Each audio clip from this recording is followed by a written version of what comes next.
Hey everybody, welcome to another AV Nirvana Real World Review. Recently I had the opportunity to spend some time with the Mitchell Acoustics uStream 1 bookshelf speakers in an in-home setting. I used the uStream 1 in 3 different configurations in 3 different rooms over the course of about a month, which allowed me to really dig in and identify the strengths of the system. Mitchell Acoustics is an established UK company that is now making its way into the US market with the uStream 1 system. Designed to be simple to use like the current crop of smart speakers, but with a more high-fidelity design and sound, the uStream 1 system is available now with a $500 price tag.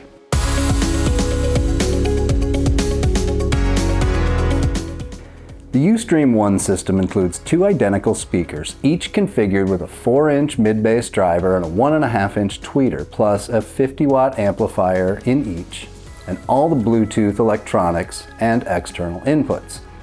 A remote is included, reminiscent of the old aluminum Apple TV remote, and it duplicates all functionality from the on-speaker control panel from your chair.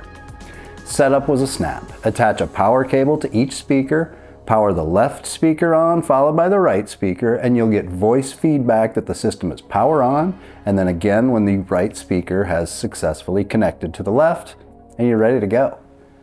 Because there is no cable required to connect the 2 speakers, whichever speaker is powered on first becomes the primary speaker and is assigned the left channel. The secondary speaker is assigned the right channel. It's important to remember this order because any analog inputs you might be using should be connected to the primary or the left speaker if you want it to function properly. I focused primarily on using wireless sources in my evaluation, but I did use an optical cable at a couple points in the process. Placement was similar to any rear-ported bookshelf speaker, and the proximity to the rear wall had a direct effect on bass response, as did the size of the room. The first configuration we used the uStream 1 system was in our treadmill setup, which consists of an Apple TV connected to a Sony television. Because neither of these offers Bluetooth connectivity, I connected an optical cable from the TV to the uStream 1's primary speaker. While there was never any issues with the setup, this was a bit of a drawback to the system since it defaults to the Bluetooth input when you power it up, and it doesn't remember your previously selected input after it's been powered down. This meant that each time we powered it up, we needed to cycle through all the possible inputs until we landed on the optical input, which required waiting about 2 seconds on each input before cycling to the next. An annoyance for sure, but it never failed. In this room, we were very impressed with the sound quality of the uStream 1 system. It had no problem making itself heard over the sound of the treadmill, and music that tends to disappear under the Apple Fitness Plus trainers' voices was much more engaging, making a run that much more enjoyable. The uStream 1 system had a very smooth and clean sound, never overly bright or harsh, and nice dynamics. I was particularly impressed with the low end from a smaller driver like this. In addition to running on the treadmill, I spent a couple hours putting together some furniture from IKEA in this room and turned on some lossless music from Apple Music via the Apple TV and then via Bluetooth from my iPhone, and the quality of both was fantastic. One other quick note about the voice feedback. This treadmill setup happens to be in our bedroom, and the first night we had it set up, we discovered that it shuts down automatically if you leave it on and unused, and then it announces that it's shutting down. And unfortunately, we discovered this announcement a few hours after we'd turned out the lights to go to sleep for the night. It was utterly terrifying.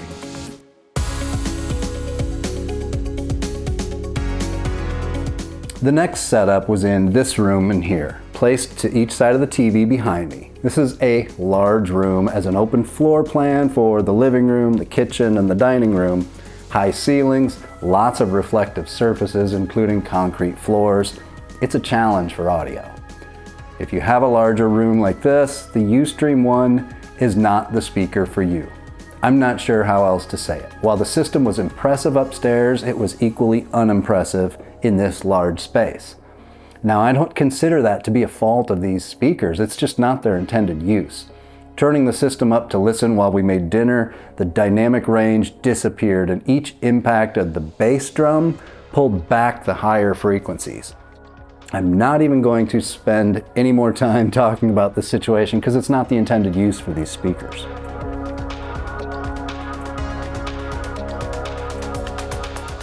Finally, I took the system downstairs to our combination home theater and home office space. While it is a smaller room than the living room and it's been treated for better acoustics, it's still a large space and I wouldn't expect these speakers to handle the home theater duty. But I wanted to use them a bit for background music while I was working and just take a good listen to how they sounded in a room that had been treated specifically for sound. The uStream 1 really excelled in this situation. Lower volumes didn't take anything away from the low-end punch from this system. Once again, the speakers played back very cleanly at lower volumes and with fewer reflections. The sound was even more even and refined.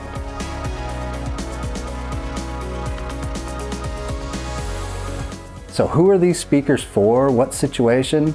I think the ideal situation is setup number 3. If you're looking for music for an office or bedroom setup where you aren't looking for high volumes, the uStream 1 is a fantastic option. If you're looking at the various smart speakers, these have a comparable experience and capability, but with a much higher sound quality. This system is an appreciable step up from an Alexa or a pair of HomePod minis. While the system operation had a lot to be desired when using a source other than Bluetooth, it was rock solid. I did not experience a single dropout between the two speakers' wireless connection or from a Bluetooth source. So aside from requiring 2 power outlets, I appreciated the flexibility of not needing to connect a cable between the 2 speakers. I was able to set them up in several different configurations very easily and quickly. All things considered, my recommendation on the Mitchell Acoustics uStream 1 system is heavily dependent on your specific situation. If you're looking at more active listening or louder volumes, or you have a big room like this one, you'd be better served looking elsewhere. But if you're looking for a passive or background music in a smaller room like a bedroom or an office, these should be there on your list. And that's my impression of the Mitchell Acoustics uStream 1 system. Have you heard them? What are your thoughts? Drop a comment below, like and subscribe, and head on over to avnirvana.com and join in the conversation over there. As always, thanks again for watching, and I'll see you again real soon with another Real World Review.